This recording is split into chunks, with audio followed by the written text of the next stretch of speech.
¿Qué tal a todos? Bueno, yo soy Valeria, algunos ya me conocen, y voy a compartir ahora una presentación que armé para contarles un poco de mi tesis. A ver, aguárdenme.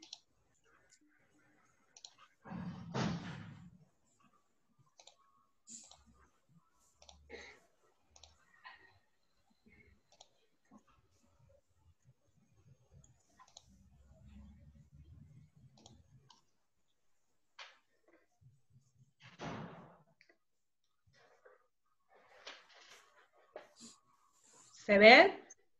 Sí, perfecto. Sí. Bueno, perfecto. Mi directora es Mabel. Nosotros trabajamos en el programa de estudios regionales y territoriales. Y les voy a contar ahora un poco, les voy a resumir un poco mi tesis.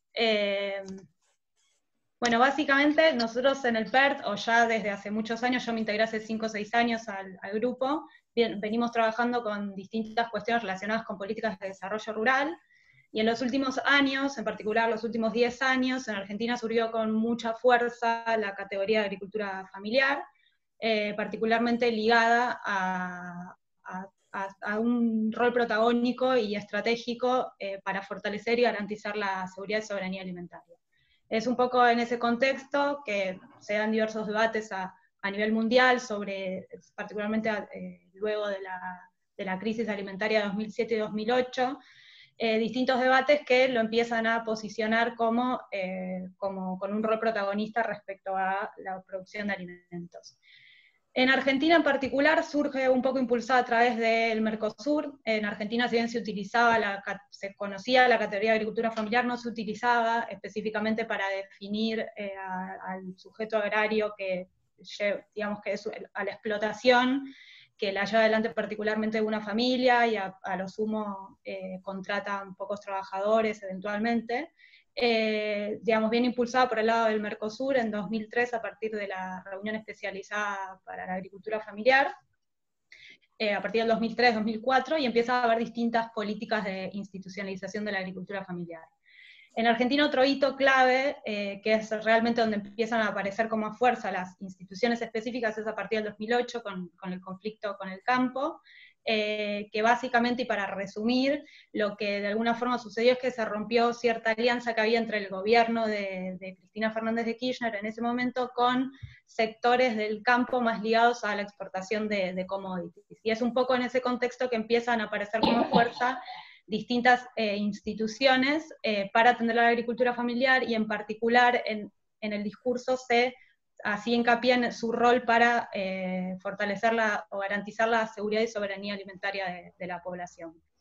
En particular, estas distintas políticas se concentran en la región metropolitana de Buenos Aires, porque ahí se concentra a su vez el cinturón hortícola, o el cinturón verde más importante del país, que también está relacionado con que es en la región metropolitana de Buenos Aires, donde hay la mayor cantidad de población de la Argentina. Y es en ese contexto que yo me inserto a estudiar un poco esas políticas, particularmente dentro del PERT, a trabajar sobre todo con la agricultura familiar periurbana. Inicialmente lo que a mí me había impulsado para estudiar estos temas era comparar un poco si efectivamente estas políticas y esta nueva institucionalización, aparición de políticas para la agricultura familiar periurbana, había logrado fortalecer al sector y de qué forma. Y me pasó en el primer viaje de campo que hice, que luego de haber hecho a los 20 o 25 entrevistas, absolutamente todas las personas que entrevisté me indicaban que el verdadero problema que ellos estaban atravesando, que estaba todo muy bien con las nuevas políticas, pero que tenían la base de sus problemáticas estaba relacionada con cómo ellos accedían a la tierra. Es en ese contexto que yo un poco ahí modifico lo que venía pensando investigar, y lo que empecé a pensar, y es un poco lo que atraviesa un poco toda esta investigación, la pregunta de si es posible efectivamente aportar al desarrollo de la agricultura familiar sin tocar las relaciones de poder que sostienen esa distribución y acceso desigual a la tierra. Entonces esta investigación un poco tiene por detrás esa pregunta, y lo que hago durante toda la investigación es primero saber cuáles son esas problemáticas de acceso, y qué respuestas da el Estado, y cómo eso afecta a la agricultura familiar para su fortalecimiento.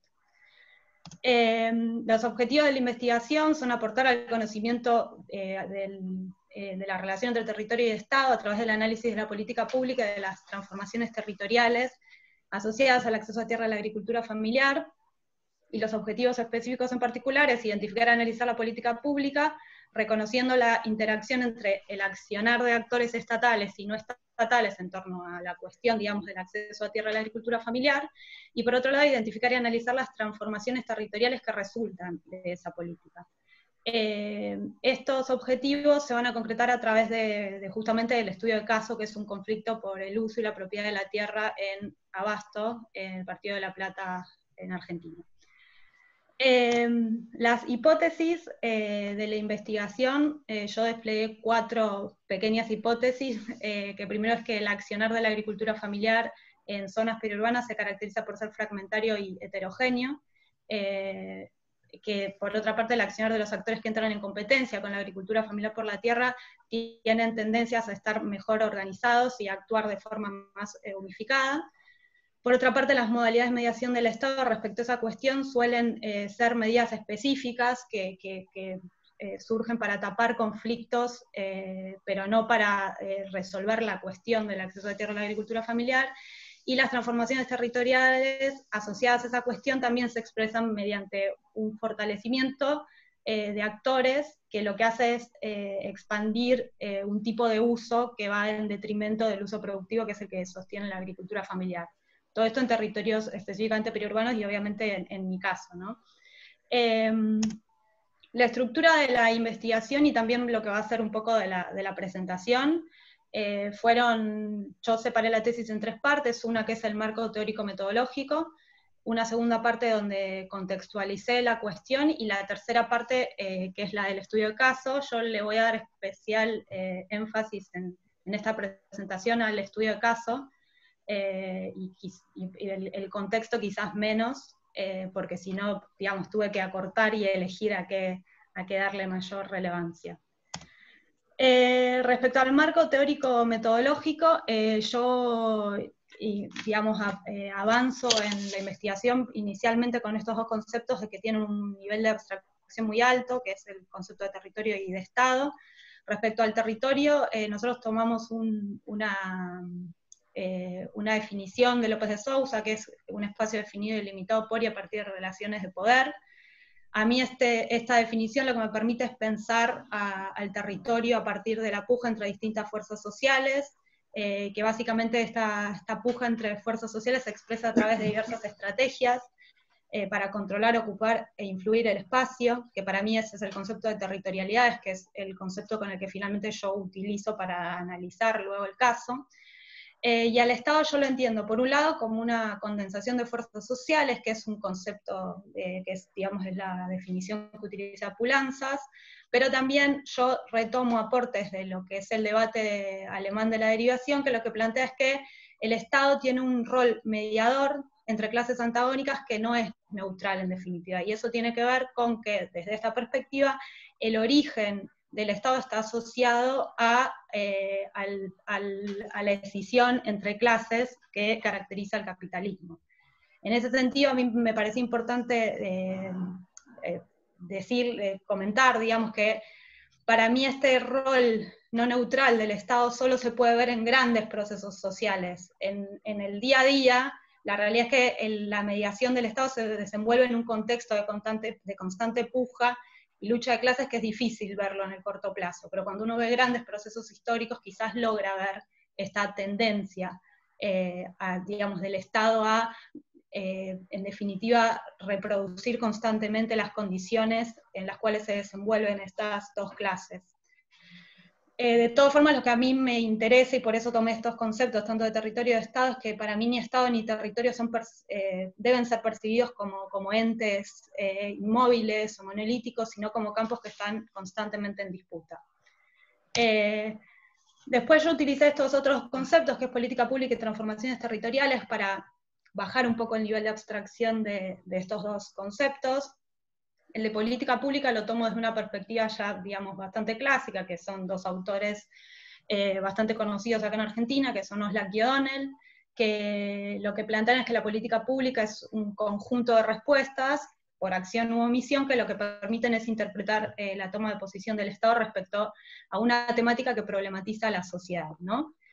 Para nosotros esto lo que nos permite es ver al Estado en acción y sobre todo puesto en relación con otras fuerzas sociales. Acá un poco se repite lo que decía en la otra filmina, ¿no? El Estado no está separado de la sociedad, está en constante reproducción por las fuerzas de la sociedad. Y las transformaciones territoriales para mí se dan cuando se transforma la capacidad justamente de los actores de controlar, ocupar o influir un espacio determinado. O, digamos, dicho de otra forma, cuando se transforman las relaciones de fuerza entre las territorialidades, digamos, que están pujando por controlar un espacio. Yo acá ubiqué un poco la operacionalización de los conceptos. Yo en realidad esto lo hago más, en el orden de la tesis lo hago más en la metodología, pero me parecía que era más correcto ubicarlo acá.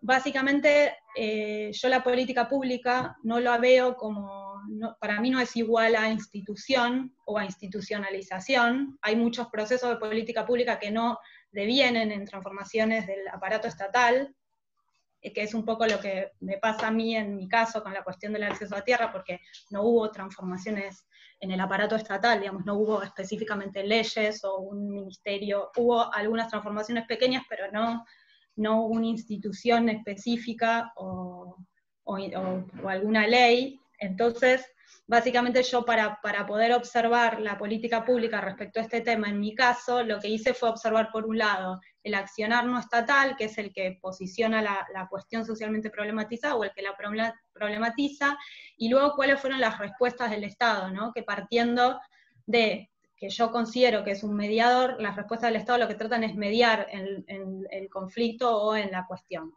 Yo después revisé algunas categorías, el accionar no estatal, yo lo que observé en mi caso es que podía ser directo o institucionalizado. Cuando digo directo me refiero a estrategias que digamos, no utilizan necesariamente los canales que el Estado ofrece para la resolución de las demandas, y en cambio un accionar no estatal institucionalizado para mí es el que utiliza justamente esos canales, o esas alternativas, o negocia con el Estado, de alguna forma con las instituciones estatales.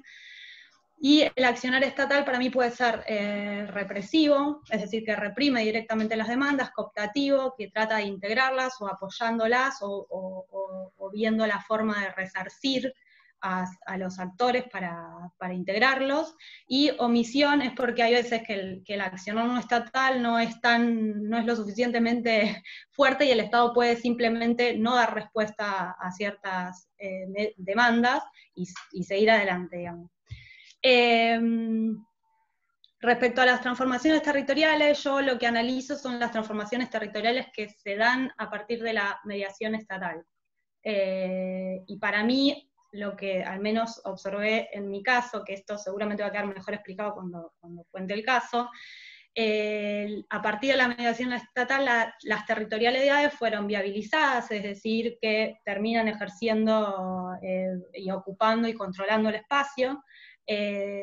Pueden ser anuladas, y cuando digo anuladas son que dejan de ejercer el control de un espacio, de ese espacio que yo justo analizo, que es el conflicto, o pueden ser convertidas, y esto sobre todo lo pongo porque justamente en mi caso hay un actor en particular en el cual se convierten un poco los intereses de ese actor respecto al uso que hace del espacio. O sea, se queda en el territorio, lo controla, pero con otro uso distinto. Pero todo esto va a quedar más claro cuando cuente el caso. Respecto a la metodología, fue una investigación de carácter cualitativo y empírico, está basado en un único estudio de caso. Sobre todo recolecté información a través de entrevistas flexibles, semiflexibles y observaciones participantes. Sistematizamos un montón de información secundaria y realicé 3 trabajos de campo en 2015, 2017 y 2018, y en total hice 46 entrevistas y 3 observaciones participantes. Respecto a al recorte temporal, yo elegí el recorte temporal 2009-2019, 2009 porque justamente era lo que un poco decía al inicio, está relacionado con que aparecen con más fuerza las políticas públicas para la agricultura familiar periurbana, y 2019 coincide por un lado con la finalización de un mandato presidencial y también con el periodo en el que yo realicé la investigación. Este periodo a su vez está cruzado o sea, lo desagregué en 2 periodos, porque en el medio está atravesado justamente por un cambio de gobierno, donde cambia la manera de ver cómo gestionar la agricultura familiar. Y, digamos, a lo largo de la tesis yo también hice otros recortes. Por ejemplo, sobre todo lo que se trata de contextualización, hice como un recorrido más histórico, tanto para explicar la cuestión de la tierra como algo históricamente problematizado, me remito al inicio de la organización del Estado, y para lo que son las transformaciones territoriales de la región metropolitana de Buenos Aires, y en el caso de La Plata, hago un recorte anterior a partir de 1970, más o menos. Por otra parte, el caso específicamente es un conflicto que sucede en este periodo de tiempo. Yo seguí el caso entre 2015 y 2018.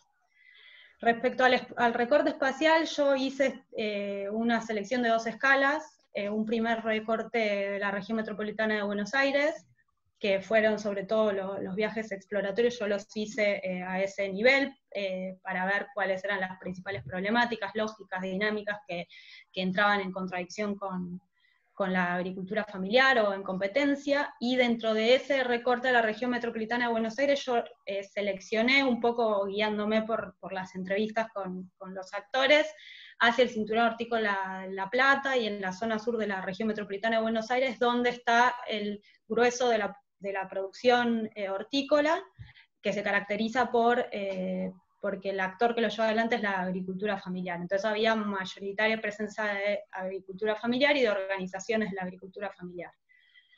Y el otro subrecorte es a nivel del estudio de caso. En el nivel del estudio de caso nosotros tenemos un abordaje territorial, que interpretamos al territorio como a partir de las relaciones de poder, y para poder advertir las relaciones de poder lo que elegimos fue un conflicto, porque el conflicto para nosotros fue una estrategia metodológica que nos permitía ver esas relaciones de poder, ¿no?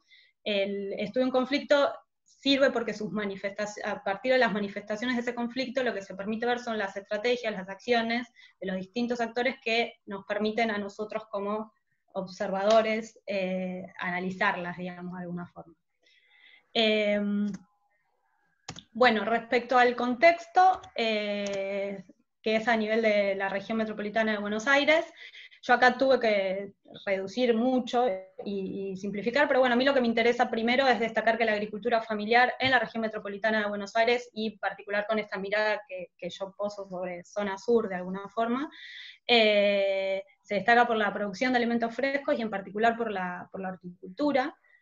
Y la siguiente cuestión que a mí me interesa remarcar es que se emplaza en un territorio periurbano, que desde la perspectiva que a mí me interesó focalizar, se caracteriza por una dinámica de expansión urbana y de retroceso agropecuario, ¿no? Esa expansión urbana se da a partir de un retroceso del uso, digamos, agropecuario.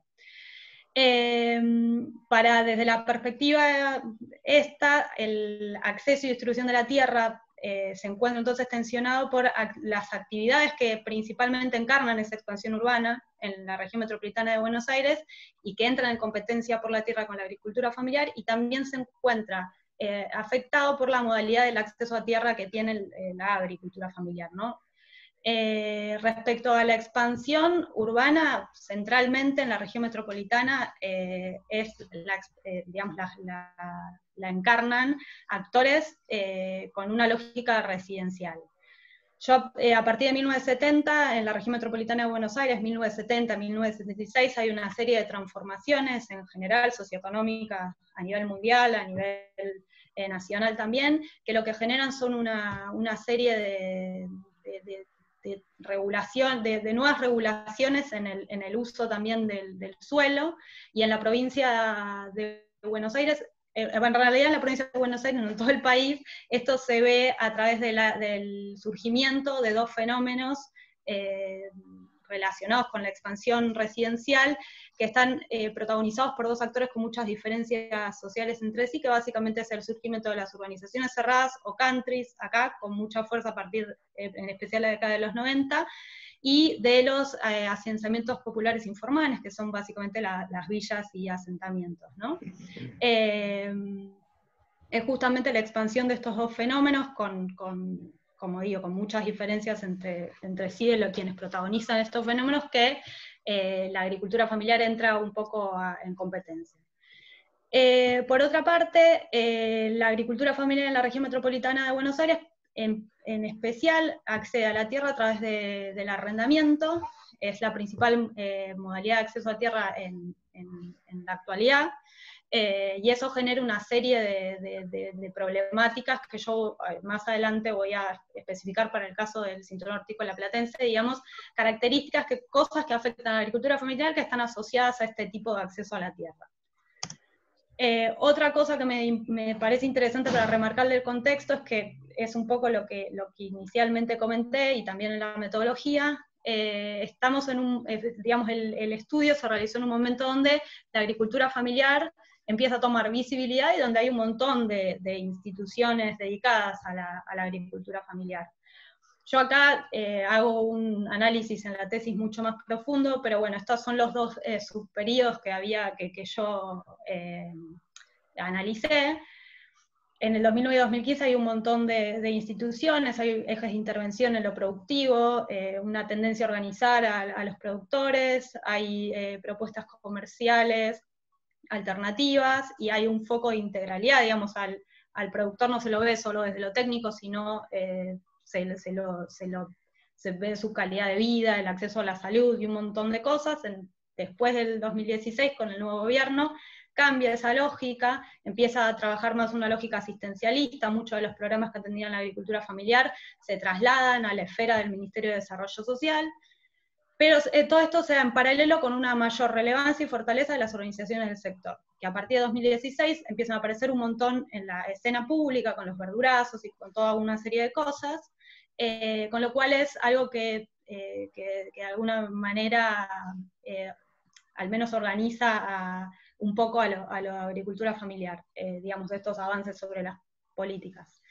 Lo que sí un poco me pasa después de realizar todo este análisis institucional es que en los dos periodos no hubo, digamos, prácticamente iniciativas que respondan a las demandas respecto a la problemática de tierra. Son muy contadas por ejemplo, el INTA contrató un abogado para que asesore a los productores, digamos, esos son el tipo de iniciativas que hay desde el Estado, o sea, son muy pequeñas, y en particular suelen aparecer las instituciones estatales en aquellos conflictos que son que han explotado y se están yendo de las manos. Ahí va y hay algún tipo de solución, pero no hay una respuesta más integral hacia toda la agricultura familiar respecto a esta problemática.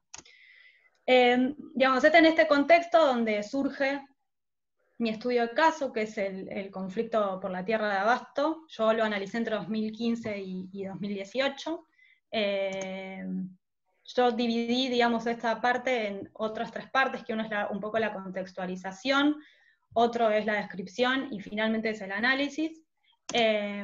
Respecto a la contextualización, está ubicado en el partido de La Plata. En el partido de La Plata está la ciudad de La Plata, que es la capital de la provincia de Buenos Aires. Es la cuarta ciudad con mayor población y el quinto aglomerado urbano. Básicamente se caracteriza, como comentaba antes, porque la cantidad de explotaciones agropecuarias y hortiflorícolas que tiene. Un problema que atravesamos todos los que trabajamos estas cuestiones, y particularmente cuestiones agropecuarias, es que no tenemos datos actualizados. Hubo un censo, o sea, como pueden ver, estamos trabajando con datos de 2002 y 2005, datos oficiales. Hubo un censo en 2008 que se desestimó porque estuvo atravesado por el conflicto con el campo, y ahora hubo un censo en 2018, pero todavía no han salido los resultados, así que nos manejamos con datos un poco desactualizados. Pero lo que sí me interesaba mostrar es que inclusive hace casi 20 años, las barras más largas en ambos gráficos refieren a La Plata respecto al resto de los partidos de la región metropolitana de Buenos Aires. O sea que se nota ahí ya la relevancia que tiene el partido respecto a otros partidos. Yo también revisé otras que son estimaciones actualizadas, relevamientos realizados por la Universidad Nacional de La Plata, que plantean que el cinturón hortícola platense representaba el 72% de la superficie dedicada a horticultura de toda la provincia de Buenos Aires, y que dentro de ese 72% la agricultura familiar representaba al menos el 2/3 del total de las explotaciones. Tomé datos del Registro Nacional de la Agricultura Familiar, que son preliminares porque es un registro, y es un registro encima voluntario, pero este registro ya indicaba en 2016 que había 5.368 agricultores familiares, que ocupaban una superficie en producción de 25.425 hectáreas, y también retomé un estudio de la Defensoría del Pueblo que hizo con un consultorio jurídico dedicado específicamente para asesorar a productores de la Universidad Nacional de La Plata en 2018, que había tomado números de la municipalidad, del INTA local, de las organizaciones, y que decían que había entre 3.500 y 9.000 agricultores familiares en el partido. Hay, como pueden ver, mucha disparidad respecto a las cifras, pero lo que sí permiten ver estas estimaciones es ver cómo efectivamente hubo un crecimiento en general de la cantidad de explotaciones dedicadas a horticultura en el cinturón hortícola platense, y particularmente este crecimiento está asociado al aumento está, digamos, protagonizado por la agricultura familiar. Bueno, el cinturón hortícola de La Plata, yo acá quise ubicar un poco donde quedaba. El cuadrado este es la ciudad de La Plata, queda hacia este sector sobre todo. Se ve el puntero, ¿no? Cuando lo... Sí, sí. Ah, listo, perfecto. Básicamente está el cinturón hortícola hoy en día ubicado en la zona de Abasto, Echeverri, Olmos, Romero, sobre todo por estos, y también se extiende sobre otros partidos, ¿no? Sobre Florencio Varela y Berazategui, particularmente. Yo quise acá también como hacer una contextualización de cuál es específicamente el problema de la tierra, o cuál es la competencia por la tierra en el cinturón hortícola platense. Yo lo que noté de alguna forma es que había una tendencia similar a lo que pasa en la región metropolitana de Buenos Aires. Hay una expansión urbana y un traslado de las quintas de producción. Esta expansión residencial también se encuentra de alguna forma motorizada por estos dos fenómenos a los cuales yo mencionaba, por un lado las organizaciones cerradas y por otro lado los asentamientos populares informales. Particularmente en La Plata crecieron en los últimos años ambos fenómenos. Anteriormente, en la década del 90, si bien existían, habían crecido con menos, digamos, menos profundamente. Como para tirar algunos números, las urbanizaciones cerradas en 2009 eran 23, que ocupaban 640 hectáreas, y en 2017 eran 53 urbanizaciones cerradas que ocupan 2.300 hectáreas, ¿no? O sea que hubo un crecimiento muy importante, asociado también con en realidad códigos de ordenamiento urbano que fueron cambiando y fueron permitiendo en zonas que antes no se podía la ubicación de este tipo de urbanizaciones. Y por otro lado, los asentamientos populares informales en los últimos años han crecido, hubo un relevamiento de villas y de barrios populares ligados a la ley una ley de hábitat popular de la provincia de Buenos Aires, que lo que indicaba era que en La Plata era uno de los distritos donde más habían crecido este tipo de fenómenos dentro de toda la provincia de Buenos Aires, ¿no? Y particularmente los asentamientos y villas, en realidad asentamientos, se habían ubicado específicamente sobre los bordes periurbanos donde estaba la producción hortícola. Respecto a la modalidad de acceso a la tierra de la agricultura familiar, sucede también lo mismo. En La Plata, inclusive se aumenta la cantidad cuando uno mira los números respecto a los arrendamientos.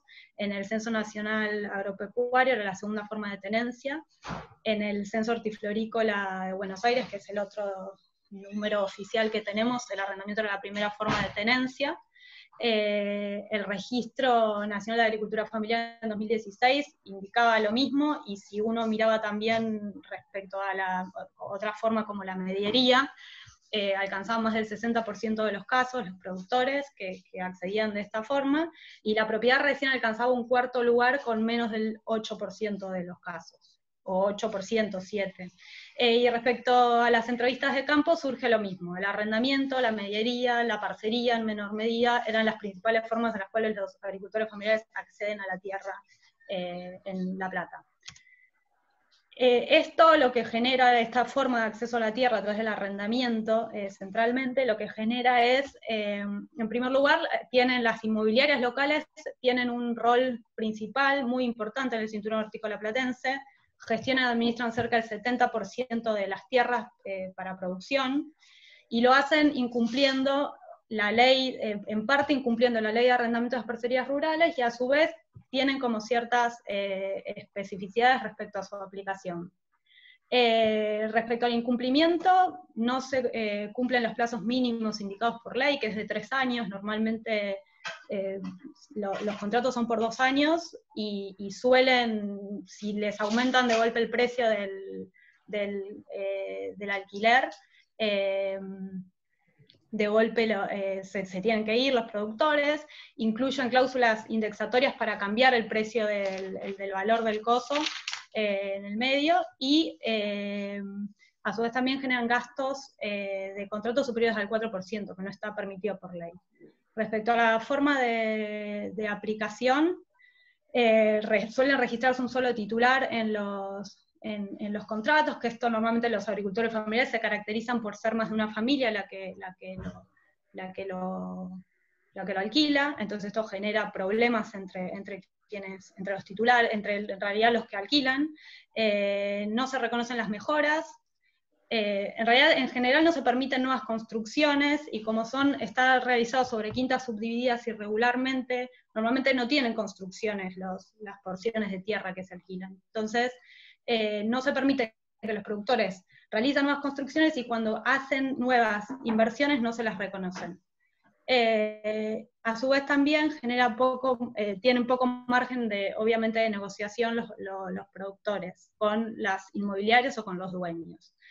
Este conjunto de cosas lo que genera a su vez son efectos en las condiciones de vida de la agricultura familiar, pero también efectos en las condiciones de producción. Respecto a los efectos en las condiciones de vida de la agricultura familiar, no hay que desconocer que la agricultura familiar comparte la unidad doméstica y económica en el mismo predio, y los predios, al no contar con casas de material para los productores, y al no permitir nuevas construcciones, los productores terminan viviendo en casas de madera, con piso de barro, conectados a la electricidad como pueden, expuestos a la contaminación,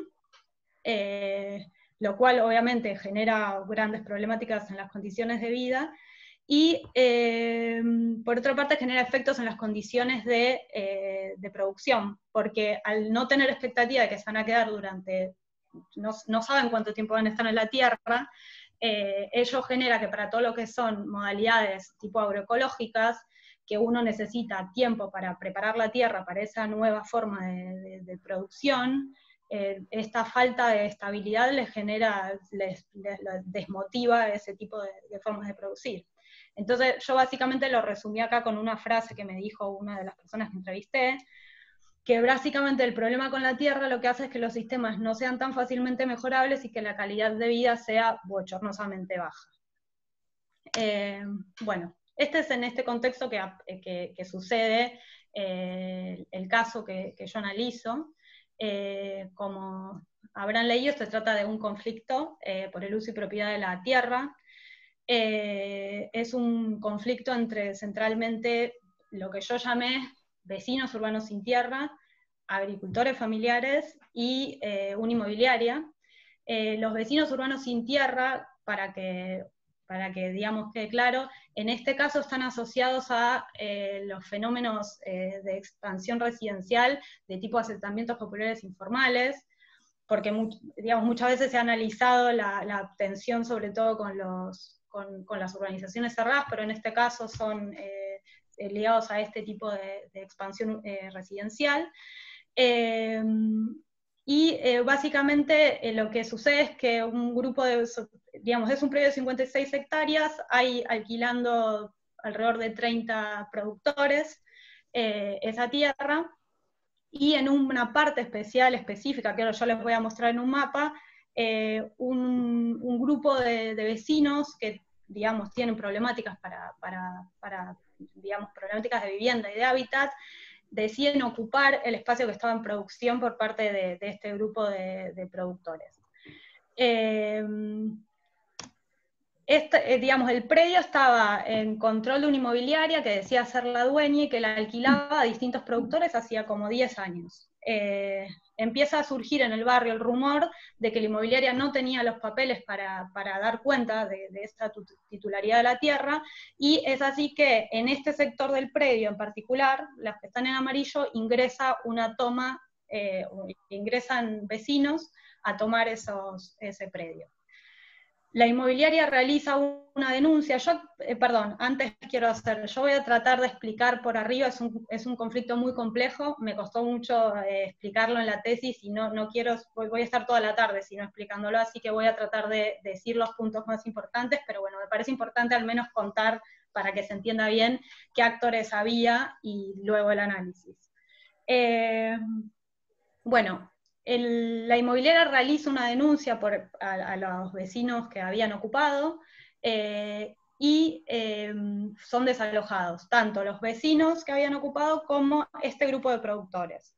En el momento en el que sucede todo esto no se tenía la información de que el predio era toda esta cantidad de tierra, entonces los productores que están hacia el fondo del predio, los productores que están acá en el costado, no fueron afectados inicialmente por esta situación.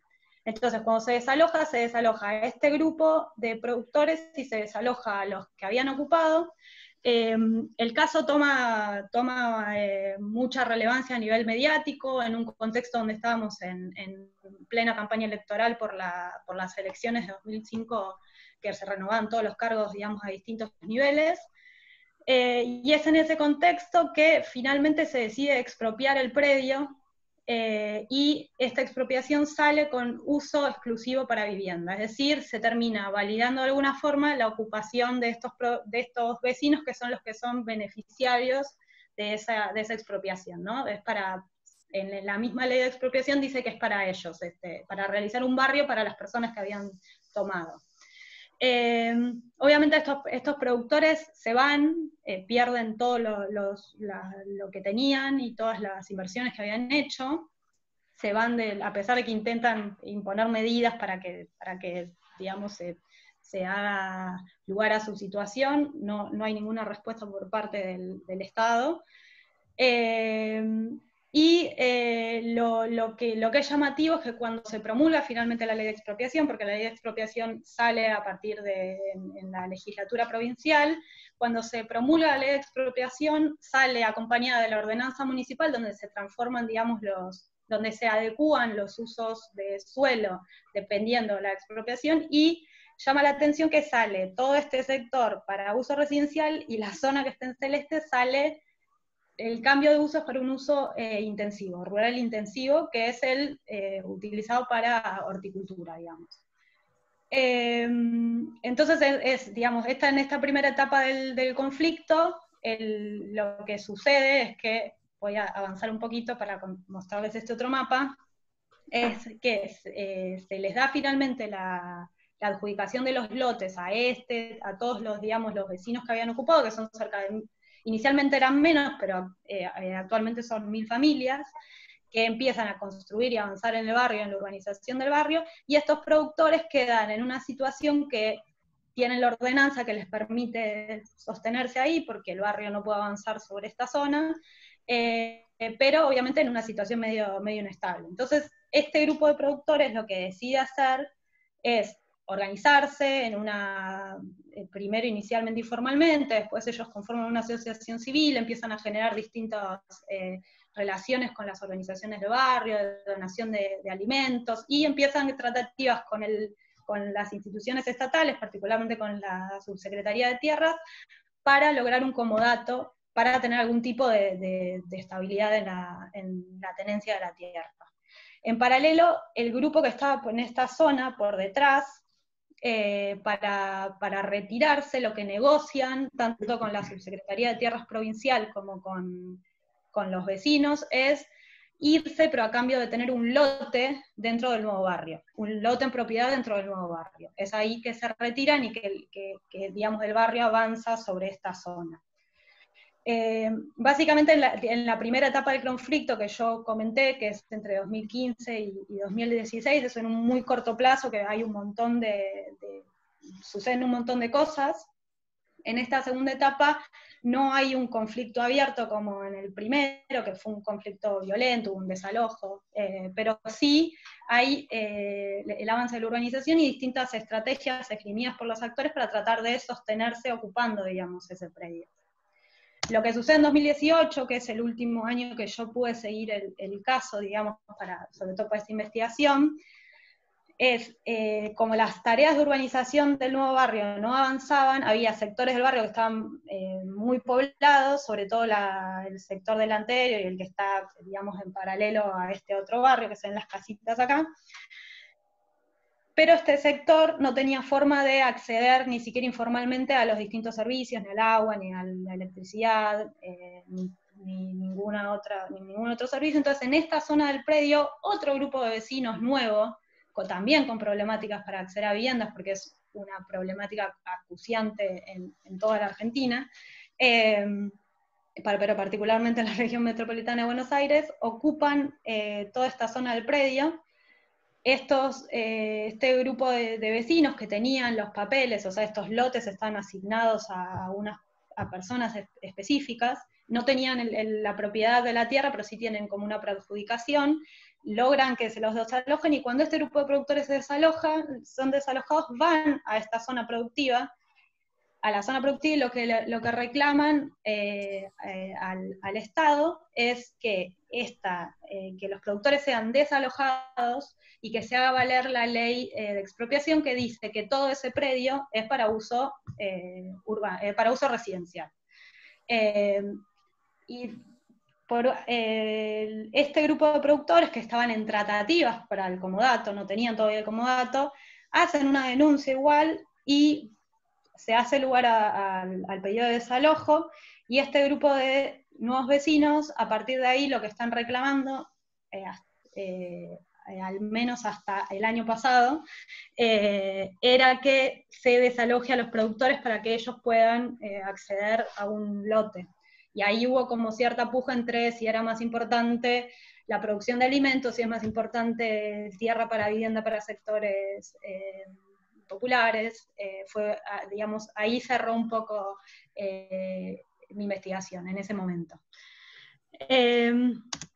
Respecto a los resultados del conflicto, a mí lo que más me interesa resaltar es, por si no se entendió todo este despliegue de distintos actores y momentos, es que la expropiación del predio de 56 hectáreas, o sea, la totalidad del predio, favoreció a los vecinos que inicialmente habían ocupado, ya que el Estado legitimó su ocupación, se destinan fondos para su urbanización, y hoy en la actualidad está avanzando ahí la construcción y la urbanización de un barrio que se llama Nuevo Abasto, que ahora hace unos meses cambió y ahora se llama Sin Fronteras, y en definitiva estos vecinos van a tener un lote a su nombre en propiedad.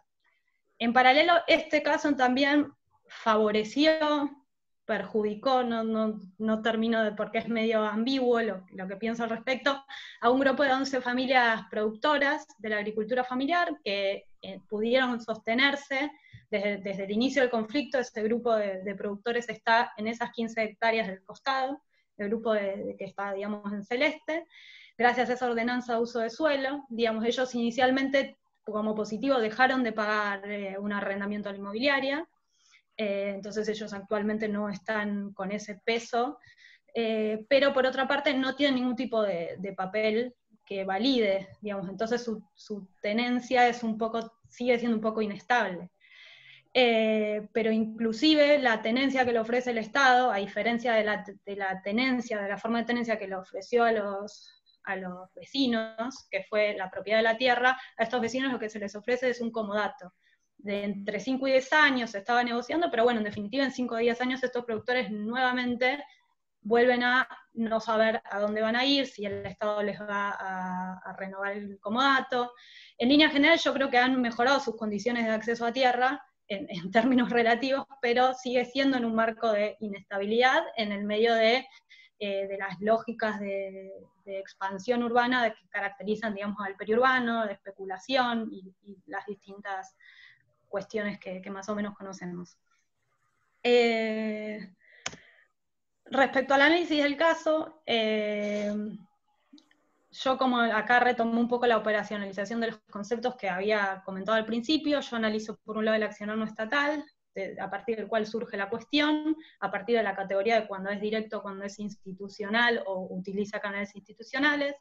El accionar estatal que responde a eso mediante la represión, la cooptación o la omisión. No quiero centrarme específicamente porque se va a alargar muchísimo. Yo analicé cada una de las acciones en la tesis desde distintas perspectivas, cómo afectaba a un actor, cómo beneficiaba a otro. Pero bueno, básicamente respecto a acción directa, yo lo que vi fueron ocupaciones de tierra, organización de la acción colectiva, acampes, marchas, manifestaciones. Particularmente la acción directa fue más utilizada por los vecinos urbanos sin tierra que por la agricultura familiar. Y la acción institucional, en cambio, fue utilizada por todos los actores, por la agricultura familiar centralmente, pero los vecinos también mezclaban los dos tipos, las dos formas de acción, y básicamente las acciones institucionales que yo vi fue una constante invocación a la intervención judicial, instancias de diálogo con el Estado que eran más o menos formales, y por otro lado, formalización de las organizaciones, ¿no? La agricultura familiar, que es los que se quedaron, inicialmente era una organización que era informal, y por asesoramiento dijeron, che, conformen, institucionalicen esta organización, es ahí que generan la asociación civil. Respecto a las modalidades de la acción estatal, respecto a las mediaciones represivas, lo que yo observé centralmente es que se manifestó mediante los desalojos de los distintos grupos que se han desalojado desde los inicialmente, que se las alojó tanto a los vecinos como al primer grupo de productores que estaba en amarillo, y luego los nuevos ocupantes que digamos viven dos desalojos, primero el desalojo de la parte cuando estaban ocupando los lotes del barrio, y luego los lotes donde estaba la agricultura familiar. De la mediación cooptativa, la mediación cooptativa vi por un lado medidas directamente que eran de apoyo, como la expropiación del predio, la adjudicación de los lotes, sobre todo esto para los vecinos, el que haya presupuesto para la urbanización.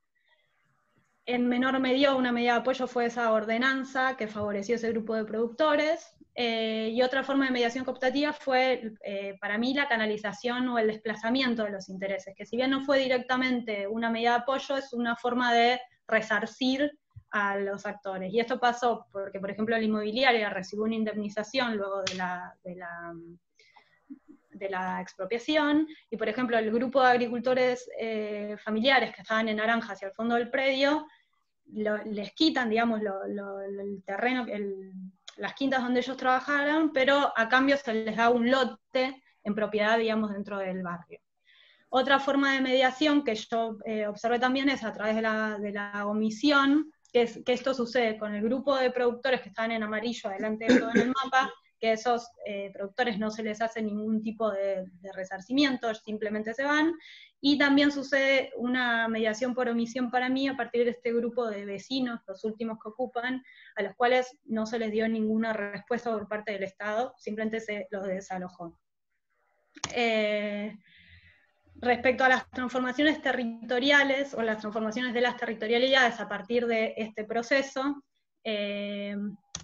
yo acá básicamente analicé por un lado la territorialidad de la agricultura familiar como un todo, que para mí estaba conformada por estos tres grupos de productores, que son los que marqué en colores en el primer mapa.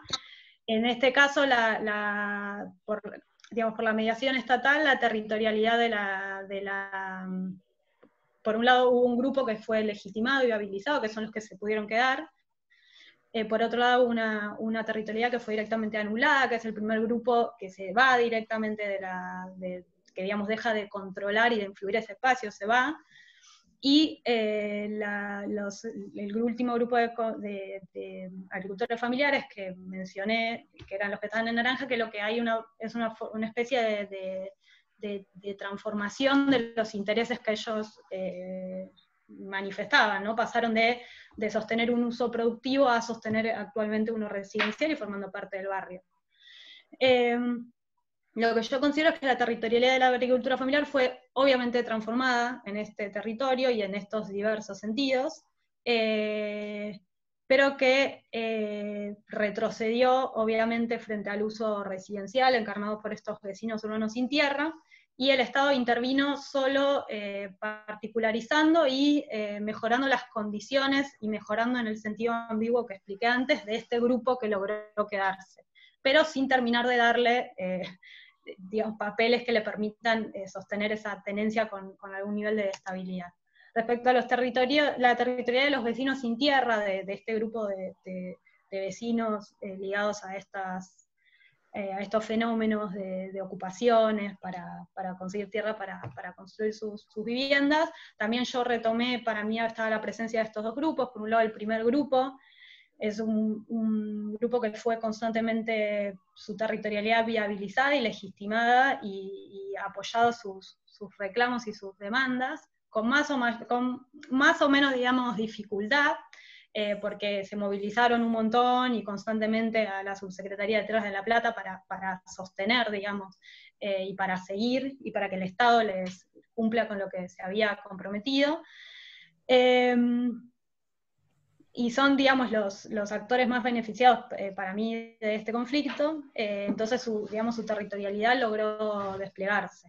En cambio, hubo también vecinos urbanos sin tierra, como fueron estos últimos que ocupan en 2018, que directamente fue omitido, entonces, y su territorialidad sobre ese espacio, o sea, su ocupación, influencia y apropiación de ese espacio fue anulada en el momento en que son desalojados directamente. Respecto a la territorialidad de los actores especulativos, yo le llamé actor especulativo particularmente a la inmobiliaria, como aquellos actores, como aquel actor que utiliza la tierra no para reproducir, digamos, sus condiciones inmediatas, sino para obtener ganancias. La territorialidad fue, para mí, en este caso, hacia dentro de ese predio, anulada, porque dejó simplemente de tener esa influencia directa y control sobre el espacio, dejó de cobrar los arrendamientos sobre ese espacio, lo cual no implica que haya perdido poder en todo el cinturón nóutico platense, sino simplemente en ese territorio específico que analizo. Bueno, básicamente perdió el control frente a la expansión del barrio y el asentamiento, o el hecho de que se hayan podido quedar ese grupo de productores. Esto es un poco un resumen de la tabla de resumen de lo que acabo de decir. Acá está los sectores que yo analizo en el conflicto, los actores que lo representan en cada caso, las modalidades de acción que primaron en cada actor, las modalidades en que el Estado medió en ese tipo de modalidad de acción, y las transformaciones de las territorialidades que sucedieron en cada caso. Como se puede ver, solo este grupo de agricultura familiar y este grupo de vecinos sin tierra son los que lograron de alguna forma viabilizar o sostener y que su territorialidad sea legitimada en ese territorio. Bueno, y ahora avanzo a las conclusiones más generales. Básicamente, y en líneas generales, para mí no ha habido una completa omisión de la cuestión de la tierra, de la agricultura familiar, en términos más generales digo esto, no en el caso en particular, pero tampoco se identifica una voluntad específica del Estado por dar respuesta a las dos principales demandas del sector, que son, por un lado, mayor regulación y protección de los espacios productivos y de los cinturones verdes en general respecto al avance urbano, y por otra parte la generación obviamente de herramientas jurídicas que permitan a los productores tener tener la tierra de forma más estable, ¿no? O ya sea regulando más profundamente los contratos de arriendo, o básicamente, que es la principal solicitud, o teniendo la posibilidad de acceso a créditos para poder comprar la tierra, ¿no? básicamente lo que yo observo es que la política pública de acceso a tierra para la agricultura familiar surge como una suerte de efecto residual de las acciones del Estado dirigidas a otros actores y a otras problemáticas, que tienen, y son actores que tienen mayor capacidad de presión sobre las instituciones estatales. Sin embargo, para mí, a pesar de que no hay una respuesta, el acceso a tierra y la agricultura familiar se sigue posicionando como una cuestión socialmente problematizada, sigue siendo un reclamo activo de las organizaciones, el principal reclamo de las organizaciones. El año pasado hubo un foro agrario que la primera solicitud tiene que ver con mejorar el acceso a tierra de toda la agricultura familiar, no solo de la agricultura familiar, digamos, periurbana. Respecto a las principales cuestiones a las que yo arribo, respecto a las variables que yo analicé, respecto al accionar no estatal, yo lo que considero es que hay una debilidad estructural y organizativa de la agricultura familiar en su disputa por la tierra. Yo esto en particular lo vi en mi caso, porque cuando inicia el conflicto, había 3 grupos, quienes estaban en posesión de la tierra eran alrededor de 30 o 40 productores de la agricultura familiar, que no logran ponerse de acuerdo y tener una postura común frente a la ocupación. Cada uno estaba como aislado, y no lograron, digamos, coordinar un modo de acción. Sé que los productores que están en Celeste intentaron ver de organizarse, pero cada productor decidió, por ejemplo, los productores que estaban hacia el fondo del predio, decidieron ellos negociar de forma individual digamos, ya sea con una institución estatal o con los vecinos, y digamos, esta debilidad estructural o esta tendencia medio a tener un accionar fragmentario, se da a su vez en un contexto en el cual compiten por la tierra con sectores que están muy organizados, que tienen mayor capacidad de presión, porque quizás sus demandas son, digamos, más, o están más validadas socialmente, el tema de la vivienda, que también lo que sucede en estos casos es que se desconoce que la agricultura familiar también vive, la agricultura familiar también tiene problemas de vivienda y de hábitat en las tierras donde viven. Entonces ahí hay como quizás una falta de poder dar cuenta de eso, de que ellos también viven y viven en condiciones muy precarias, digamos. Entonces me parece que en el accionar estatal hay esta diferencia. Una agricultura familiar con un accionar fragmentario y otros actores que tienen un accionar más articulado, que se vio, por ejemplo, los vecinos que inician la ocupación en 2015, también eran grupos de distintas organizaciones, y sin embargo ellos pueden, a partir de una demanda que era poder lograr tener esa expropiación a su favor, automáticamente se organizan en torno a una asamblea. Entonces existe para mí primero esta diferencia en el accionar no estatal. Respecto al accionar estatal, la forma en la que el Estado aborda esa cuestión y las respuestas que da, lo que, digamos, como decía, van a resolver aquellos conflictos puntuales que surgen, y no hay una intención de transformar las relaciones, digamos, de poder a nivel más profundo, digamos. Entonces hay como un abordaje medio, digamos, en segundo lugar, no se plantea cambiar realmente las relaciones de poder. Y respecto a las transformaciones territoriales, también digamos, yo lo que noté es que el caso que yo analicé es bastante atípico. Es atípico que el Estado expropie a favor de sectores vulnerables, y me refiero particularmente al barrio.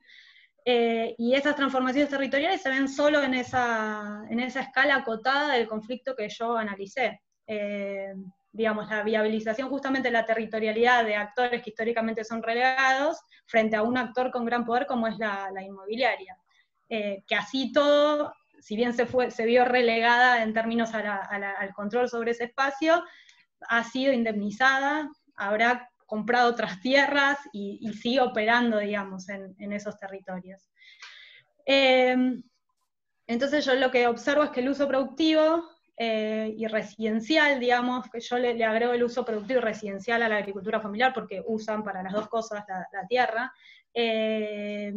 digamos, el uso frente al uso exclusivamente residencial que está encarnado en este caso por los vecinos urbanos sin tierra, sigue estando, digamos, de alguna forma subsumido en términos relativos, ya sea porque en el conflicto ocupan, o sea, el uso residencial terminó ocupando menor extensión, es decir, perdió uso la agricultura familiar, vamos a decir en términos generales, sino que también las modalidades de tenencia que se le ofrecen a cada actor son absolutamente distintas, y en un caso sostienen la inestabilidad de la tierra, y en otro caso se les está dando la propiedad que digamos, eso les va a permitir mayor estabilidad.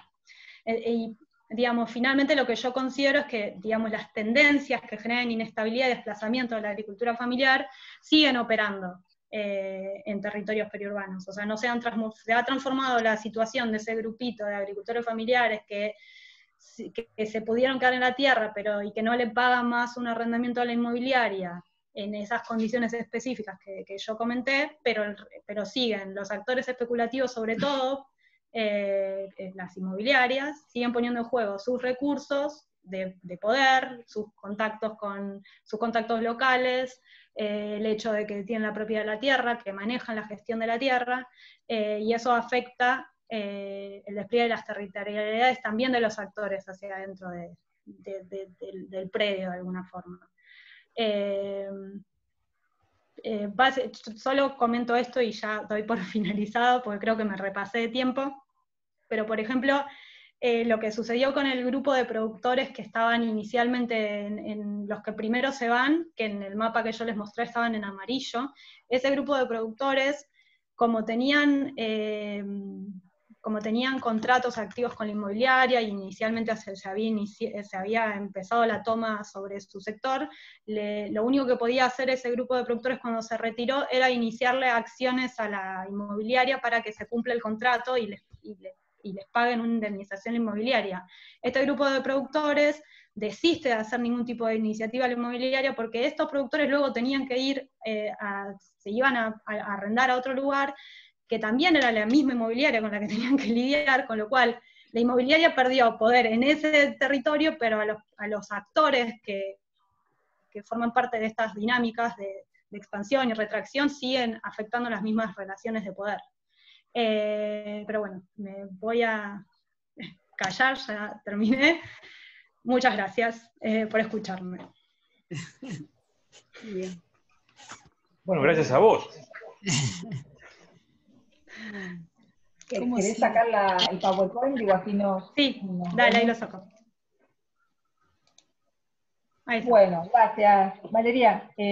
Son las 14:08. Tenemos unos 50 minutos para los comentarios de los jurados, sus respuestas, hacer el dictamen, así que no tenemos demasiado tiempo. Y también, bueno, está Mabel, quizás quiera hacer alguna intervención también ella. Okay. ¿Cómo quieren empezar? Luis, Bernardo, hacer comentarios. Podríamos, por ahí también, para aprovechar el tiempo, podríamos hacer los 3 comentarios de los jurados y que vos después tomes los comentarios y hagas una única devolución, ¿no? Respuesta. Sí. Me parece que eso va también a ahorrar un poquito el tiempo. Además, por ahí puede haber comentarios que se vinculen entre sí, entonces también me parece bien. Que puede ser. Bien. ¿Quieres empezar, Hortensia? Como quieran, ¿quieren comenzar Luis o Bernardo? Yo estoy participando por la primera vez en UBA, entonces yo no conozco muy bien el sistema como es. Entonces empiezo a Héctor que empiece. Bueno. Dale, bien. Bien.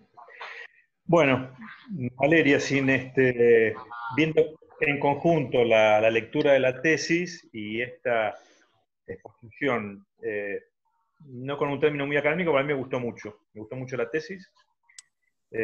Como te puse en el dictamen, me pareció una tesis muy bien armada. Claramente, la exposición de las conclusiones y el desarrollo me pareció muy claro, sobre todo, como puse en el dictamen, lo que tiene que ver con la metodología, me pareció muy bien estructurada. es algo que me resultó claramente marcado, sobre todo las distintas secuencias que vos llevaste a cabo para el trabajo de campo. Eso me pareció muy, muy bien desarrollado. Por lo general, en muchas tesis, la parte de metodología queda poco desarrollada. En cambio, acá me pareció muy bien articulada a los presupuestos teóricos y también a los resultados que fuiste obteniendo. Así que bueno, ahí en el dictamen, también en función, como decía Hortensia, del tiempo, voy a ir más que nada a las cuestiones que surgieron a partir de esta exposición que hiciste.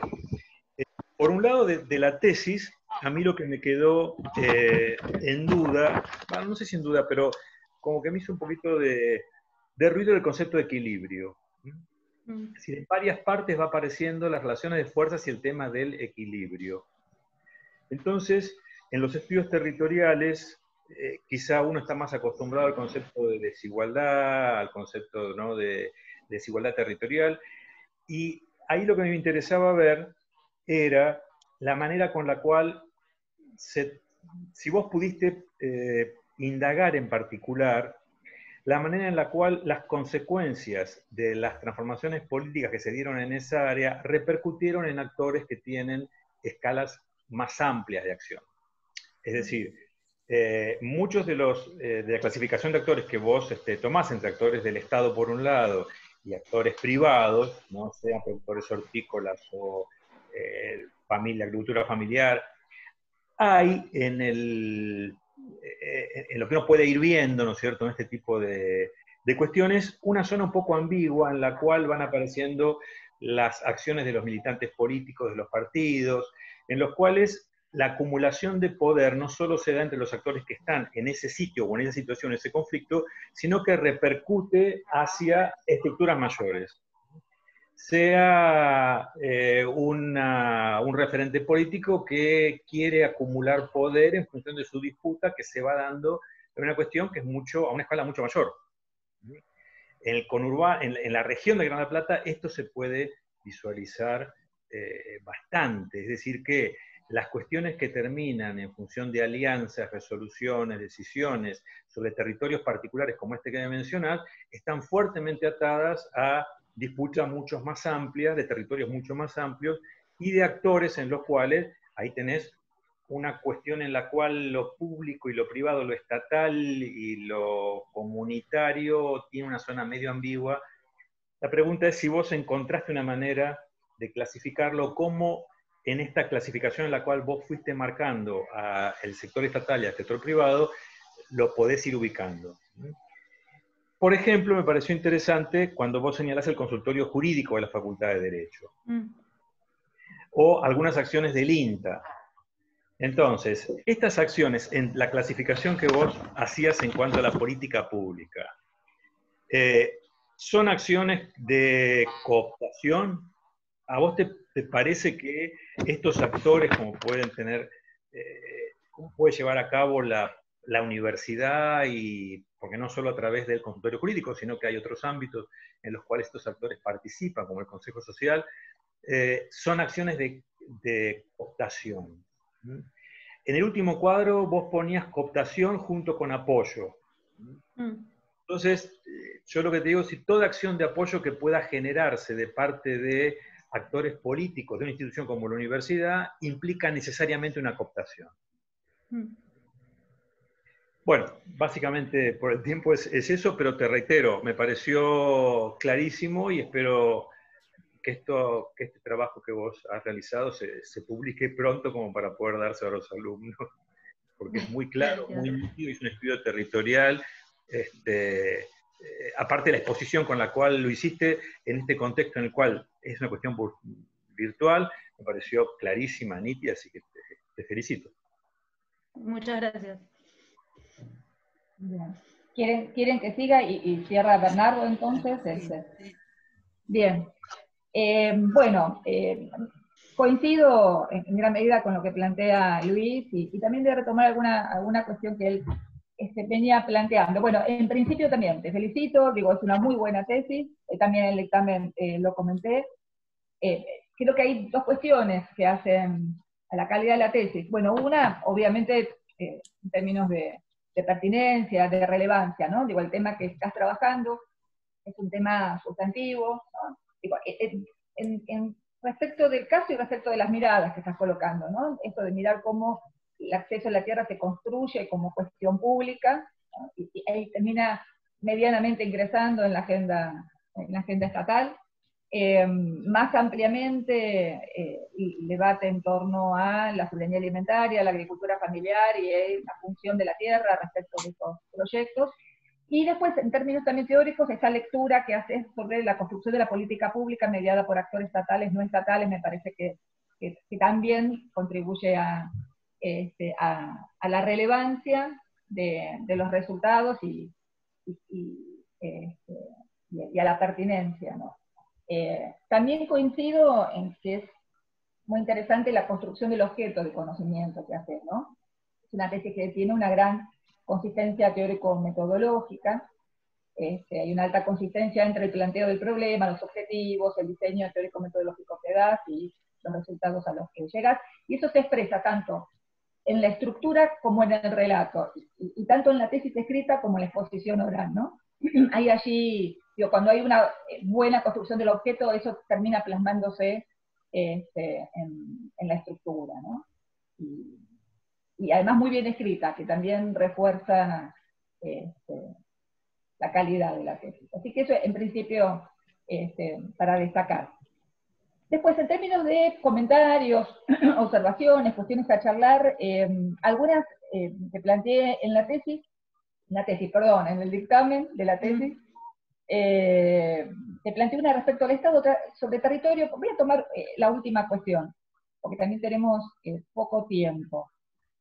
Y voy a agregar otra. A ver, una primera cuestión, y sobre todo pensando que esta es una tesis doctoral en geografía, tiene que ver con lo territorial, ¿no? Lo que te comentaba en el dictamen era lo que yo sentía en la tesis, que trabaja fundamentalmente transformaciones territoriales, y que por lo tanto hay una mayor presencia de una lectura que pone el acento en esta idea del territorio como producto más que como agencia, ¿no? Como medio. La cuarta hipótesis que vos planteás un poco va en este sentido, ¿no? De mirar cómo esas transformaciones territoriales potencian a algunos actores, fortalecen a algunos actores con respecto a otros. Pero comparativamente, esa es una mirada que vos la pones teóricamente cuando recuperás algunos autores, Rafael Santos, pero después no estructura la interpretación de los datos, y eso se ve en las conclusiones. Y una cuestión vinculada a eso, en parte, también para agregar en esa mirada, en esa construcción del objeto en clave territorial, tiene que ver con, así como en ciertos términos, a Luis decía recién, le sorprendió el concepto de equilibrio. Bueno, a mí un concepto que me activó la atención fue el de territorialidades anuladas, ¿no? Y yo creo que hay algo del orden de lo metodológico que incide en esa conclusión. Digo, porque vos lo que estás mirando es un movimiento, unos desplazamientos al interior de un espacio acotado, el predio, ¿no? Al cual llamás en algunos momentos territorio. Y está claro que las territorialidades de todos esos agentes tienen que ver con ese espacio acotado, pero con su despliegue en otros, ¿no? Hay algo ahí de lo escalar que no está tan trabajado, ¿no? Y que justamente esto de pensar que uno está anulado es pensar que su territorialidad solo está subsumida a ese espacio acotado. Y en ese sentido, me parece que sumar sobre todo las lecturas de lo territorial, que no solo piensan en esa mirada más de contigüidad, de territorio-zona, sino en pensar en términos reticulares, digo, de cómo esos actores están allí, pero también están desplegándose en otros ámbitos. Digo, para los vecinos, como para los agricultores familiares, como para la inmobiliaria. De hecho, en la última frase, el último ejemplo que colocaste en la defensa, fue en ese sentido. Decías, bueno, pero el poder de la inmobiliaria en realidad se acrecentó, aunque fue expropiada, porque en realidad tiene su despliegue en otros lados. También quizás los otros actores familiares, agricultores familiares, vecinos también. Con lo cual decir que una territorialidad está anulada es problemático, porque lo que está pensando es que su territorialidad se subsume en ese espacio, ¿no? Y creo que por lo que está por detrás, me parece, como problema, es la asimilación entre tierra y territorio. y que termina haciendo efecto en esto de pensar ese territorio como ese espacio delimitado como una frontera fija. Y a todo esto me llamó mucho la atención que justamente el barrio ahora se llame Sin Fronteras, con lo cual me parece que le da otro juego a esta cuestión espacial interesante para pensar. La segunda cuestión, una observación muy puntual. El recupero de los antecedentes sobre la horticultura en la región metropolitana se marca mucho, por los autores lo vienen haciendo, la condición étnica, ¿no? Sobre todo la presencia de la horticultura de boliviana. ¿No aparece ahí ese sujeto étnico en tu análisis? Entonces, ¿no está allí presente lo étnico? Me llamaba la atención. Solo eso, muchas gracias y felicitaciones de vuelta. Muchas gracias, Julia. Bien, Bernardo. Bueno, muchas gracias también por la invitación. Es un gusto estar con Héctor, con Abel, con Hortensia, con Valeria. Y a mí me gustó mucho el trabajo. Yo felicito también a Valeria por la calidad del trabajo. Y yo escribí todas las calidades que tiene este trabajo. Y como estoy observando que tenemos algo en torno de 5 minutos para hablar, yo tengo 74 comentarios, porque acá en Brasil nosotros tenemos algo en torno de 40 minutos para hablar en una defensa. Entonces, yo voy a elegir algunos solamente para pasar para ti, Valeria. Y seguro que en el futuro tenemos muchas oportunidades para hablar, ¿no? Pero yo voy a seleccionar entonces, para un lector extranjero, la mayor dificultad que yo tuve fue para saber a dónde está Abasco, ¿no?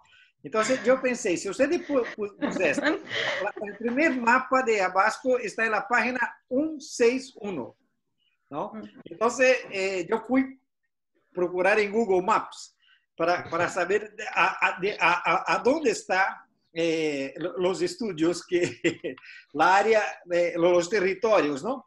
Bueno, entonces yo hago una sugestión que ustedes, para el lector que no conoce esta región de Abasco, mantener un mapa en el comienzo, en la presentación, sería muy, muy bueno, ¿no? La otra cuestión es que sería interesante identificar, ustedes trabajan con la categoría de la agricultura familiar, y esa es una categoría reciente en la academia, ¿no? Yo pienso que como que la agricultura, el concepto llega en Argentina, en Brasil, en todo el mundo, ¿eh? Es un concepto producido por think tanks y él lo acaba, de cierta forma, como usted utilizó en su tesis, él acaba reuniendo, congregando los otros conceptos de chacarero, de campesino, todos están moldados en una categoría criada por los think tanks, criada por las organizaciones multilaterales, por los gobiernos, por la academia. Y entonces yo pienso que esto sería interesante. Usted trabaja esto en su tesis, mas esto es importante para nosotros sabermos cuando una categoría es creada desde de arriba, ¿no? Una otra cuestión que quería presentar a ustedes. Aquí yo voy a hablar el número de la página porque usted está definiendo el territorio como una relación, ¿no? Una relación de poder. Y es muy interesante porque la renta de la tierra es esto. O sea, una forma de ustedes definir estos territorios. ¿Por qué que ellos son territorios? Exactamente por causa de esa relación de poder, y la renta de la tierra es un ejemplo que usted identifica acá. Pero si por un lado usted definió y optó por definir el territorio como una relación de poder, un espacio producido por una relación de poder, todas las veces que yo estoy leyendo su trabajo en Abasco, hay muchas relaciones de poder que usted podría estar indicando, mira, acá está el territorio, que usted tiene algo concreto para identificar esto, ¿no? Ahora, una cosa que me llamó mucho la atención es que, para mí, usted está estudiando una cuestión agraria periurbana. Esto para mí me llamó mucha atención, como cuando yo veo acá en São Paulo, por ejemplo, las ocupaciones de movimientos sin tierra en tierras que están baldías y que ellos pasan a producir alimentos, no solamente el MST, pero otros movimientos también. Y esto es una cuestión agraria periurbana que empieza a disputar territorios, ¿no? Y exactamente esa definición del uso del territorio que va a producir estas territorialidades. Entonces, a mí me llama mucha atención porque usted también, yo pienso que usted podría trabajar con las territorialidades periurbanas, y usted tiene, como usted demostraste, varias territorialidades periurbanas. Entonces, esta disputa, la análisis que usted hizo en su trabajo sobre esta disputa es muy rica, ¿no? La parte de las políticas públicas también, yo estoy de acuerdo con ustedes, ¿no? Porque en la literatura las personas entienden que la política pública siempre es una acción estatal, y no es verdad, ¿no? Como usted identificó, como otros identificaron, pero en la academia esta es una definición que no está muy clara, ¿no? Entonces su trabajo trae esa contribución, Valeria, muy importante, mostrando cuando que las organizaciones, cuando que la población, los movimientos, ¿no? Cuando ellos producen políticas públicas sin la participación del Estado, pero también es posible producir con la participación del Estado, o la política pública desde el Estado con la participación de la sociedad. Y por fin, para concluir, yo quería preguntar para ustedes, por ejemplo, ¿por qué que usted nombró en negativo los sujetos, las organizaciones, ¿no? Usted llamó de no estatales, pero ellos tienen nombres. Yo pienso que sería muy importante que si usted utilizase, usted utilizó una tabla, la tabla 11, donde usted llamó de actores no estatales, pero son organizaciones, ¿no? Son organizaciones de agricultores familiares. Entonces, me parece que nombrar pelo negativo no ayuda mucho. Sería mejor, ¿no? Como si, por ejemplo, usted tiene una hermana y yo voy a llamar a usted de Valeria y ella de no Valeria, ¿no? Yo pienso que es importante llamar por el nombre. Es esto. Para bien, lo felicito mucho a usted y a Mabel. Muchas gracias por la invitación. Ok. Bueno, en primer lugar, les agradezco a los tres muchísimo por los comentarios. Acuerdo en muchas de las cosas que me dijeron, son cosas con las que de alguna forma yo estaba mientras escribía la tesis y discutiéndolas con Mabel, cosas con las que que definí de alguna forma, pero que a mí también quizás me resultaban o me hacían ruido. Para los que no lo saben, yo no soy geógrafa, yo soy licenciada en ciencia política. Para mí fue un aprendizaje, es un aprendizaje, y sé que seguirá siendo un aprendizaje incorporar esa visión espacial que tienen los geógrafos, que a mí me cuesta un montón, porque estoy formateada en otra disciplina, y pienso que se nota mucho, quizás en mi tesis, por los comentarios que leo, que ustedes me hicieron, los que me mandaron el predictamen, y también un poco porque yo lo sentí, me sentí obviamente más cómoda trabajando con la política pública, y en cambio con todo lo que eran las cuestiones espaciales tenía miedo de meter la pata, de estar diciendo cosas que de golpe no eran del todo concretas. Entonces yo creo que de alguna forma eso puede estar visible. Así que bueno, eso en primer lugar, agradecerles. Hay muchos de los comentarios que me hicieron que siento que me sirven un montón para profundizar, y justamente para apuntalar esto que digamos, de seguir sumando cuestiones y una mirada y un foco geográfico a lo que hago. Así que en primer lugar les agradezco a los tres. Sobre las cuestiones más puntuales, respecto a lo que me planteabas, Luis, sobre el tema de equilibrio, bueno, también me parece que arrastro algo disciplinar en este comentario, porque para mí es muy común hablar de equilibrio de fuerzas, y es posible que lo haya extrapolado de alguna forma a las cosas que yo venía leyendo en geografía. Vos me habías hecho, había leído tu predictamen sobre equilibrio, entonces fui a buscar dónde usé equilibrio, cómo lo usé tanto, y efectivamente sí, yo en realidad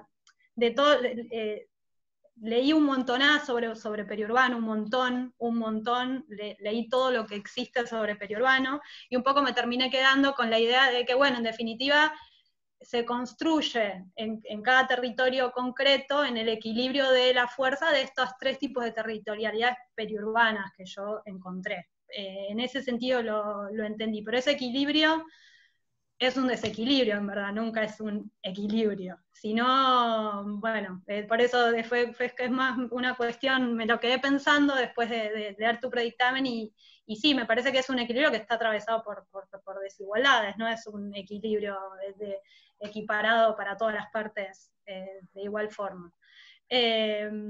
Respecto a lo de los actores locales y lo que me planteaba sobre todo de la universidad, para mí tuve algún problema sobre dónde ubicar a la universidad en particular, porque la universidad, yo inicialmente, no sé si finalmente lo dejé plasmado en la tesis, pero sí cuando en lo que eran los borradores, yo hacía la identificación de que la universidad es una institución pública, no es una institución estatal.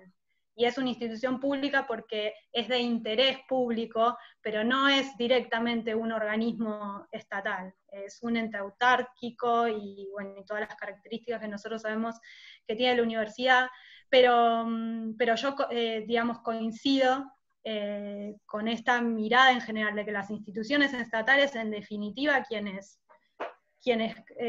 llevan adelante las instituciones estatales son personas que tienen relaciones sociales, que pertenecen a ciertos sectores, con lo cual yo pienso que la universidad y cualquier institución estatal, ¿no? Fue algo como que me costó, porque yo al hablar de entes y a veces del Estado, que fue un comentario que me hizo Cita y que yo creo que también lo sigo usando, yo sigo hablando del Estado para no explicitar cada institución.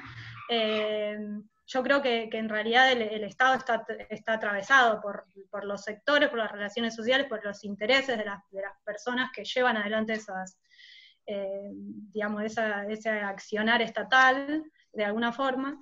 Y pienso que en realidad, porque también vos justo me preguntabas específicamente, Luis, sobre el accionar de la universidad y esta cuestión de la cooptación, Y me parece que normalmente cooptación tiene muy mala fama, es una palabra que normalmente se tiene asociada como si fuese un ente poderoso que se apropia de un ente que no entiende lo que está haciendo, y yo en la tesis lo trato de trabajar más desde otro lado, ¿no? Lo pienso más como una alianza, por decir, ¿no? Entre sectores estatales o instituciones estatales y la sociedad civil u organizaciones de la sociedad civil, que se ven ambas partes, digamos, beneficiadas, ¿no? Porque a mí eso, en la visión de la agricultura familiar acá, hay una visión muy clara sobre que esto quizás según un poco con lo que decía Bernardo, una idea de que la agricultura familiar es una categoría construida desde arriba, bajada, y que entonces todas las organizaciones,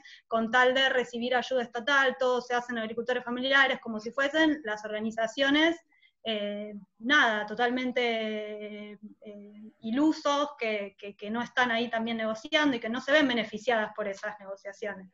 Entonces, en ese sentido yo quise trabajar la cooptación, me costó mucho incorporarlo, pero es el término que al menos en ciencia política se utiliza para tratar de hablar de ese tipo de interacción, digamos, ¿no? Donde el Estado de alguna forma da un apoyo o accede a alguna demanda, y las organizaciones, bueno, no sé, dejan de movilizarse por un tiempo, pues, digamos, es como cierta ida y vuelta.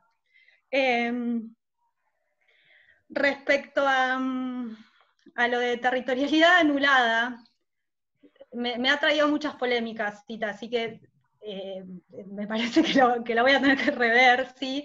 Porque en realidad yo al principio había utilizado otra palabra, porque a mí me generaba mucho ruido usar anulada, como le sucede a todo el mundo que lo lee, porque efectivamente da la impresión, es una palabra con una fuerza que da la impresión de que esa territorialidad no existe más, de que ese actor deja digamos, de tener capacidad de acción, y encima yo la estaba usando para la inmobiliaria, que si hay algo si hay un actor que no dejó de tener poder y como están las cosas no va a dejar de tener poder, es la inmobiliaria. Pero sí quería hacer hincapié en, como era justamente un recorte de ese territorio específico, quise hacer de alguna forma bien evidente que la inmobiliaria había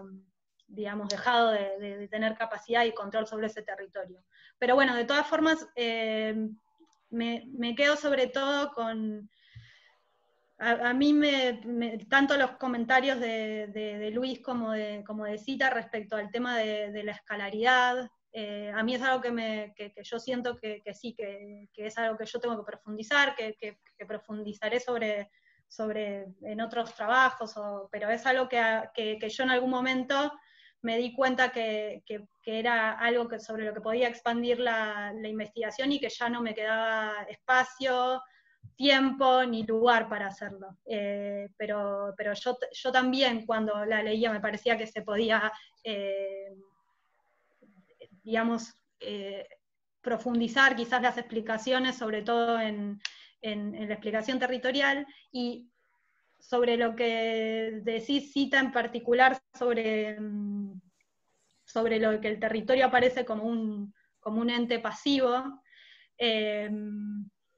Pienso que sí, pero que eso también quizás tiene que ver con cómo yo construí los objetivos, o los objetivos que me puse, ¿no? Esto de que yo haya decidido que el orden en que lo iba a hacer era mirar la política pública y luego ver cómo transformó esa mediación estatal, la capacidad de acción de los actores, etcétera, de alguna manera, sí quizás fue construido de una forma que lo puso en ese rol pasivo. Pero bueno, me quedo con... vos me hiciste en el predictamen una serie como de sugerencias sobre cosas que podrían haberse analizado territorialmente, poniendo en un rol activo, y a mí la verdad es que me los quedo para trabajar sobre ese lado, porque quizás a veces a mí mismo, bueno, por esto de ser foránea en la geografía, me sirve, son cosas que me toca poner los anteojos y a mí me cuestan un montón y quizás para un geógrafo lo ve como te salió a vos, que me dijiste un montón de ejemplos, así que nada, me gusta. Y sobre la horticultura boliviana, que particularmente esto sí lo quería decir, yo para poder hacer la presentación tuve que recortar un montón de cosas que para mí eran interesantísimas decir. Yo es verdad que no está atravesado por el carácter boliviano de los horticultores, mi análisis, pero es algo que para mí está muy presente, sobre todo en las relaciones de poder hacia adentro del cinturón hortícola platense, porque son inmigrantes, porque muchas veces son discriminados, y eso estaba jugando todo el tiempo. Pero también me parecía una arista que si yo tenía que sumar, me iba demasiado. Entonces lo que terminé dejando en la tesis fue, cuando yo hablo de las características del modelo productivo en el cinturón hortícola platense, yo pongo ahí cómo es la comercialización, y ahí sí hago alguna mención sobre el modelo explicativo de Venecia, de la escalera hortícola boliviana, y ahí sí comento un poco el carácter migrante, digamos, de este horticultor. Pero sí es verdad que no está atravesado ni problematizado necesariamente esto. Sobre los comentarios de Bernardo, tengo muchas ganas de ver los 74 comentarios, así que cuando puedas, Bernardo, pasármelos, porque me interesan, obviamente.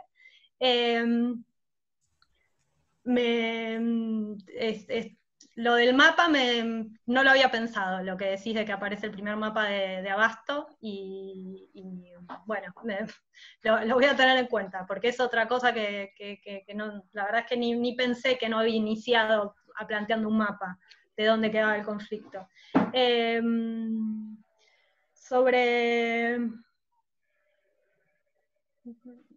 Otra cosa que me llamó la atención que dijiste, Bernardo, de las que eran más sobre el hecho de que nombre negativo a los actores. Sí, me parece terrible, o sea, me lo hiciste ver y sí, yo sobre todo lo que era, no lo pensé tanto porque yo hay uno de los grupos de los agricultores familiares que yo los menciono también en negativo, que son los agricultores familiares no organizados, porque no se organizaron.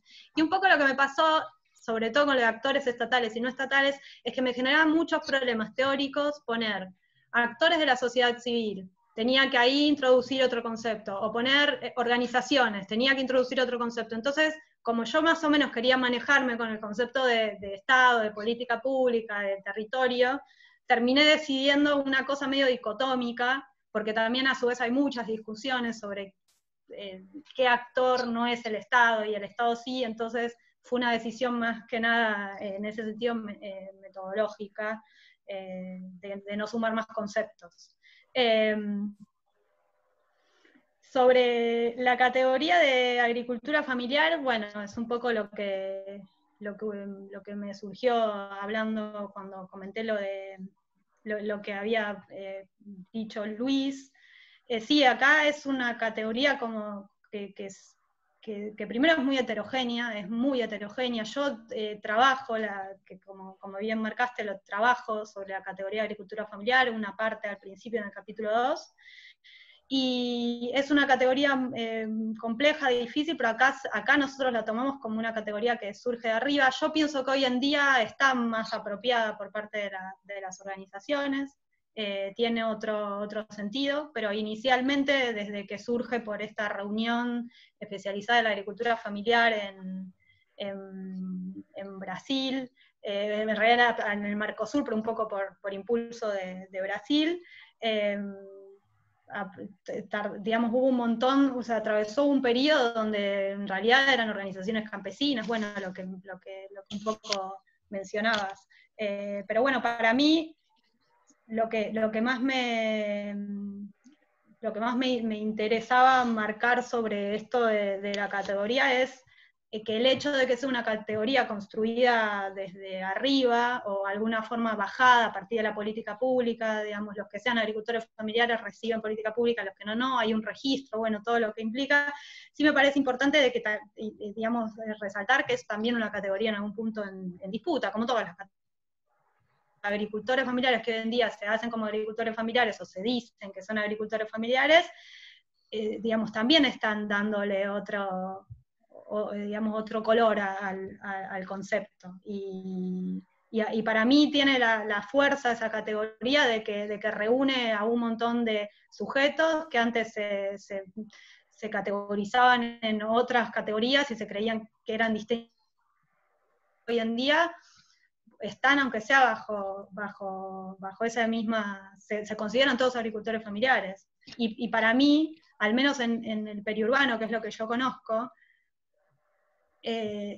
está muy bueno que todos se puedan reconocer bajo la misma categoría, porque lo que yo noté en mi caso específico, de que no se pueden poner de acuerdo un grupo de 30 productores entre sí para tener una postura común, bueno, esto yo también lo veo a nivel de las organizaciones, de organizaciones ya de la Unión de Trabajadores de la Tierra, el Movimiento de Trabajadores Excluidos de la Rama Rural, del Frente Agrevita, hay como, en el Cinturón Hortícola Platense hay como 4 o 5 organizaciones que todos se consideran agricultores familiares, que todos tienen más o menos los mismos planteos y las mismas demandas, y sin embargo es muy difícil que articulen acciones, y para mí esto es lo que termina generando, ¿no? La falta de articulación para demandar, bueno, para mí genera esto, de que bueno, si el Estado, si las instituciones estatales pueden, bueno, se hacen, no lo hacen, no responden a esas demandas, responden otras demandas de actores con más fuerza, como se ve en mi caso. Pero bueno, no sé si me quedó algo. No, creo que no. Nada, gracias de nuevo, gracias por estar acá conectados en esta situación tan atípica y por haberme leído y por sus comentarios.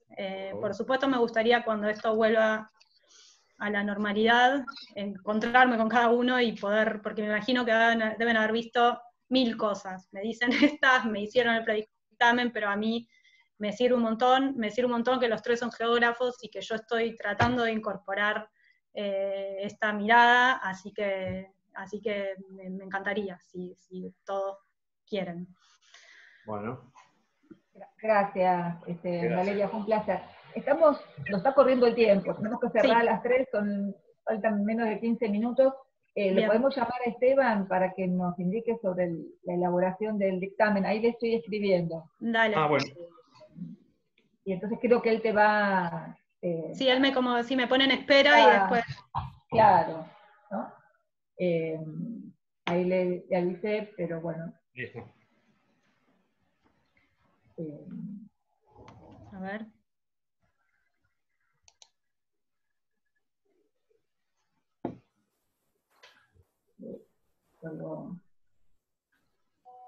Sí, creo que ahí está.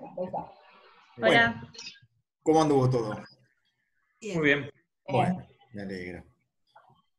Bueno, te vamos a pasar, Valeria, a sala de espera virtual. Dale. Te avisamos por mensajito, por WhatsApp. Dale. ¿Sí? Vale. Perfecto.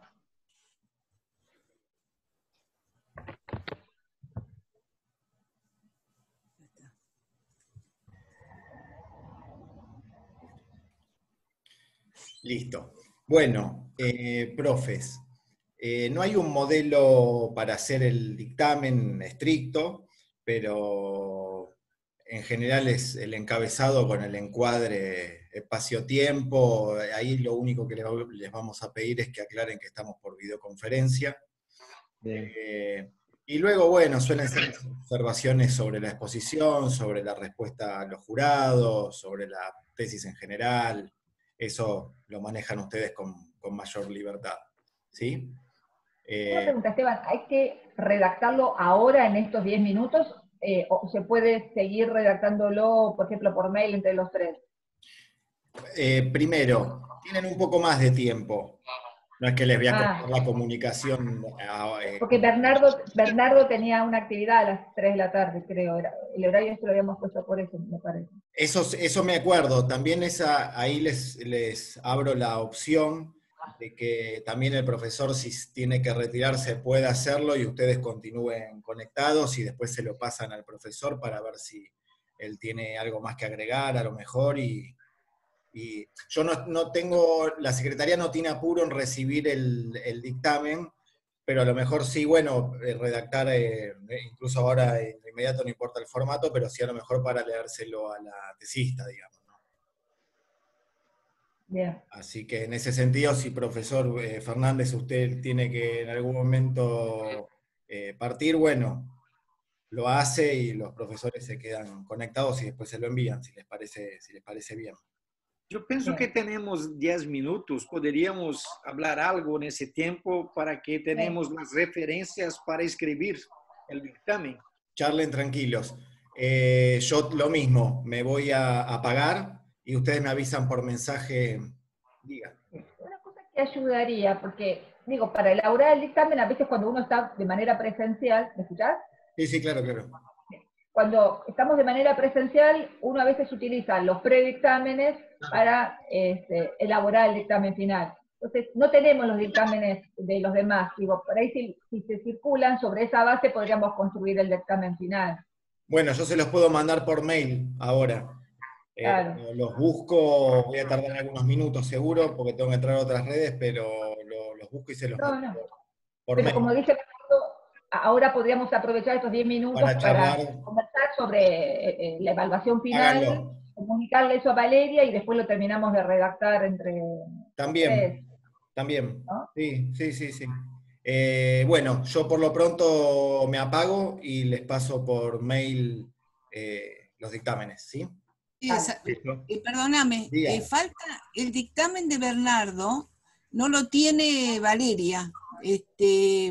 Te digo porque vos le pasaste los otros dictámenes, pero el de Bernardo no lo tiene. Y justamente lo que pasa es que muchas veces, digamos, no es que están obligados a hacer una devolución. A veces nos informan que la tesis está aprobada sin mayor devolución y a veces los profesores nos hacen un dictamen aparte. No, bueno, te digo para que se lo pases si lo tenés, porque le va a ser muy útil. Entiendo. Sí, bueno, yo envié el lunes los dictámenes. ¿Usted recibiste?